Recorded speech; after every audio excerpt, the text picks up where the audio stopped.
Sénatrice Hay. Merci beaucoup, Madame la Présidente. Chers collègues, je ne sais pas si je suis la dernière à prendre la parole aujourd'hui. Je suis peut-être que je retarde votre comité ou votre souper. J'aime la bienveillance, le leadership, le courage, l'espoir. C'est de cela que je voudrais parler aujourd'hui. La bienveillance, le leadership, l'espoir, auquel s'ajoute le courage et la ténacité. Voilà ce qui fera bouger les choses et amorcera le changement. L'action est nécessaire. Alors, commençons par la bienveillance. C'est un excellent point de départ. Commençons donc par la sénatrice Mary Coyle. C'est incontestable, l'une des personnes les plus bienveillantes qui soit. Aujourd'hui, je tiens à rendre hommage à la sénatrice Coyle, une leader extraordinaire qui met en lumière les enjeux mondiaux d'une importance cruciale en tant que fonctionnaire de haut niveau. C'est ce qui compte pour elle, je crois. Elle est inébranlable dans sa quête pour faire bouger les choses, imprégnée de valeur pour les Canadiens, d'un océan à l'autre. J'aimerais dire, et peut-être que j'étire un peu les faits, il y a un an, plus ou moins, j'avais été nommée sénatrice, mais pas encore assermentée. Et je me souviens clairement, je marchais dans l'édifice de l'Est, j'étais un peu perdue. Je ne voulais pas me rendre à mon bureau temporaire au sous-sol de l'édifice de l'Est, à côté de la chaudière. Le sénateur Hintz saura de quoi je parle car nous avons partagé ce bureau. Et je me disais, me voici, ai-je vraiment ma place ici? Et par où commencer? Ce n'était peut-être pas un miracle, mais j'aimais à penser que ce l'était. La sénatrice Cole sort de son bureau et sa gentillesse s'est traduite par une invitation à la rencontrer, ma toute première vraie rencontre en personne avec une sénatrice à titre de sénatrice au sujet du Sénat. Je ne vais pas me prendre pour Sally Field, si vous savez à quoi je fais référence, mais cette rencontre a eu deux effets. J'ai commencé à comprendre ma place ici et j'ai vu par où commencer en tant que nouvelle membre des sénateurs pour les solutions climatiques. Je serai éternellement reconnaissante pour cette journée inspirante. De sa gentillesse découle ce leadership dont je parlais, fort, réfléchi, inclusif, de grande envergure et pertinent. On parle maintenant du leadership. Son travail compte beaucoup. Le climat est réel et il n'est pas nécessaire d'aller bien loin pour le constater et en subir les conséquences. En fait, j'aimerais revenir au 24 avril, il y a quelques semaines, il y a une semaine, un article du Globe and Mail et je vais citer ces paragraphes. Sous le soleil de minuit, le 14 juillet 2024, Kevin Harry se trouvait à Shingle Point, un camp estival côtier pour les familles inuvialuites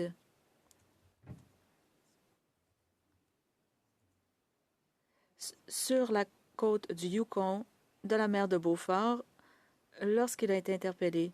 Là, dans l'océan, se trouvait un castor. Monsieur Harry est un surveillant Imaruk dont le travail consiste à protéger les poissons, la faune et les terres traditionnelles dans la région la plus occidentale de l'Inuit Nunangat, la patrie des Inuits au Canada. Il ajoute qu'en grandissant, il n'avait jamais vu de castor sur ces terres et ces cours d'eau et certainement pas en eau salée. Ils sont partout, dans chaque centimètre carré du delta. De nouvelles recherches confirment que sous l'effet du changement climatique, le rongeur le plus célèbre d'Amérique du Nord s'installe dans le Grand Nord avec des conséquences en cascade pour les cours d'eau, la faune et le mode de vie. Fin de la citation. Il faut faire preuve de leadership. Je regarde autour de moi en cette chambre et je suis stupéfaite de voir à quel point le leadership émane de chaque siège de chacun d'entre vous. Des années de leadership, des expériences uniques.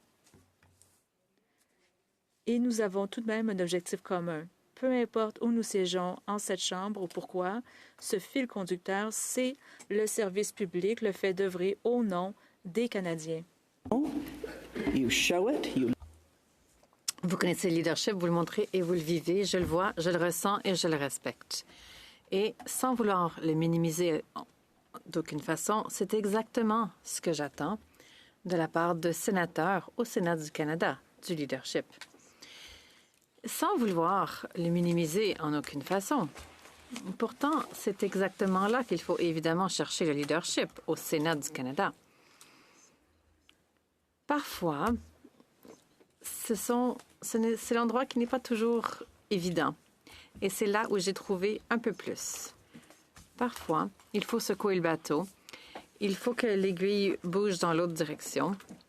Et vous savez, si l'aiguille bouge d'1 degré, les gens dans les maritimes le savent d'une côte à l'autre, si l'aiguille bouge d'1 degré, le bateau change de direction. Alors, ce que je vous demande, c'est une pensée innovante, sans entrave, libérée des protocoles, avec du courage et de la ténacité. Des voix peut-être plus discrètes que les nôtres, mais peut-être plus farouchement déterminées, qui voient un avenir qu'elles ont le pouvoir de façonner, mais qui n'est pas entre leurs mains. Le leadership des jeunes, issus de toutes les communautés, un leadership extraordinaire, courage et farouche. Ce sont eux, les leaders de l'Assemblée canadienne des jeunes pour le climat. Beaucoup de gens décrivent les jeunes comme étant nos futurs leaders. C'est toujours dit avec chaleur, attention, bien sûr, gentillesse, mais parfois de manière un peu théâtrale. Je reconnais les jeunes, les futurs leaders de nos communautés, de nos pays. Je suis catégoriquement et absolument en désaccord avec cela. Je ne suis pas d'accord. Ils ne sont pas nos futurs leaders. Ils sont déjà à la tête aujourd'hui, que ce soit évident ou non. Les jeunes au Canada font preuve d'un leadership extraordinaire. J'ai eu le privilège de travailler avec des jeunes il y a de nombreuses années et pendant de nombreuses années. Et grâce à l'impulsion donnée par les jeunes, l'espace numérique de la santé mentale a été littéralement remodelé. Et ce n'est pas sorcier, c'est simplement du bon sens commercial. J'ai regardé autour d'une table du conseil d'administration à Kids Help Phone, qui reste la seule organisation de santé mentale en ligne accessible 24 heures sur 24 et 7 jours sur 7 pour les jeunes au Canada. Et je me suis demandé comment cette table, composée principalement de banquiers et d'avocats de Toronto ou d'autres centres d'affaires, pouvait diriger avec clarté au nom des jeunes. Et j'ai alors eu une révélation. Ils ne devaient pas diriger au nom des jeunes, mais plutôt à leur côté et avec eux. Et donc, très simplement, voici quelque chose d'assez simple. Nous avons simplement modifié nos statuts pour exiger un siège d'office avec droit de vote au conseil d'administration et au sein de chaque comité permanent de ce conseil qui comprendrait un membre du Conseil national des jeunes. Et sans cela, le conseil d'administration serait en infraction, ce qui est un grand problème de gouvernance. Et en même temps, comme nous avons ouvert nos statuts, nous avons fait la même chose pour notre conseil autochtone et notre conseil de personnes noires, d'avoir des sièges d'office au conseil avec droit de vote. Et donc, nous avons 50% des membres qui sont des jeunes, issus des 4 coins du Canada.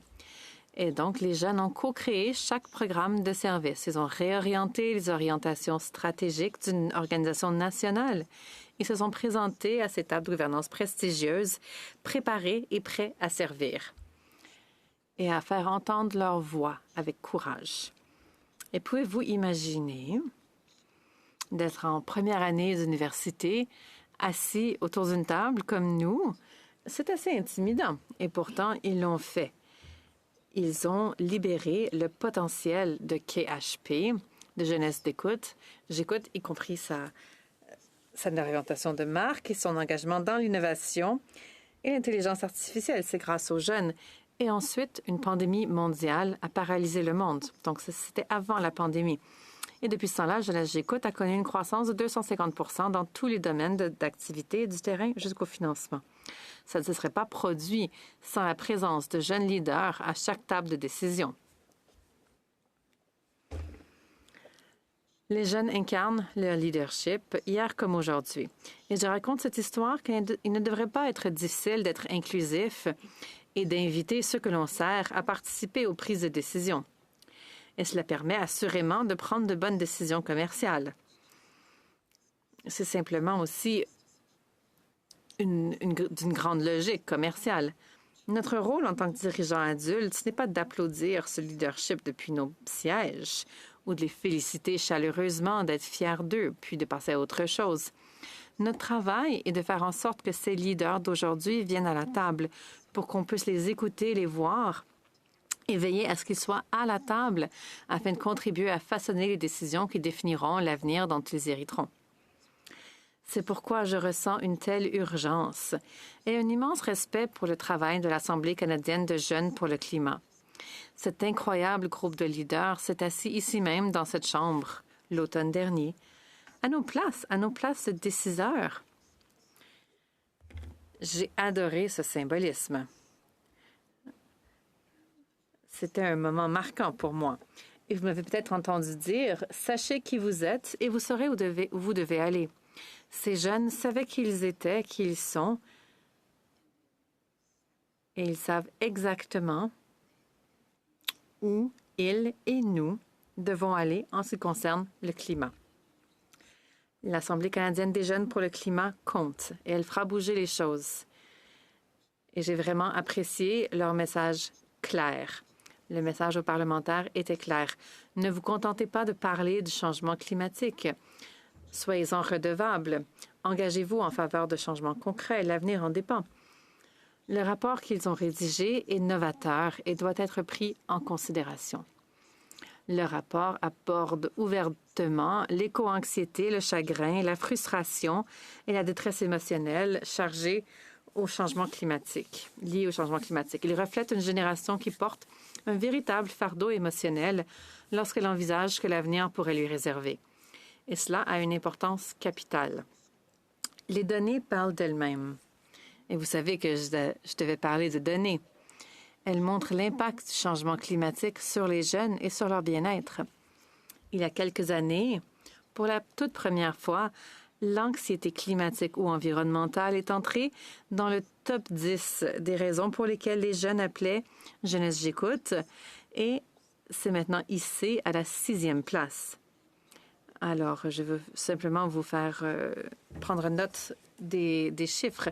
C'est 4 millions d'interactions par année et le top 10 n'est pas très réjouissant. Et quand les jeunes ont évoqué leur anxiété climatique, ils ont également parlé de désespoir. Alors, passons maintenant à l'espoir. C'est mon sujet favori. La bienveillance, le leadership, l'espoir. Parce que moi, je suis pleine d'espoir. J'étais dans cette salle avec les dirigeants de l'Assemblée des jeunes sur le changement climatique. Ils ne se plaignaient pas en se disant « pauvre moi ». Ils avaient des idées solides. Ils ne demandaient pas à ce qu'on fasse quelque chose pour eux, pas du tout. Ils ressentaient beaucoup d'inquiétude et de préoccupation, certainement, et même avec un sentiment de désespoir. Et pourtant, ils étaient pleins d'énergie. Ils se sont présentés à fond avec de vraies solutions et stratégies. C'est dans leur rapport, on peut le voir. Ils ne se déchargeaient pas sur les adultes ou même sur les gens comme nous. Ils nous ont simplement demandé de prendre nos responsabilités comme qu'eux le faisaient en tant que leader. Et c'est ce qui me donne tant d'espoir. Cette bienveillance, ce courage, cet espoir, ce leadership. Il ne faut pas aller trop loin pour le trouver. Il faut simplement regarder les jeunes d'aujourd'hui. Ça, c'est évident. Donc, je vous remercie et je remercie tous les sénateurs pour le travail fait sur le changement climatique, car c'est un travail important. Et je remercie les jeunes, car il est évident qu'ils sont du leadership.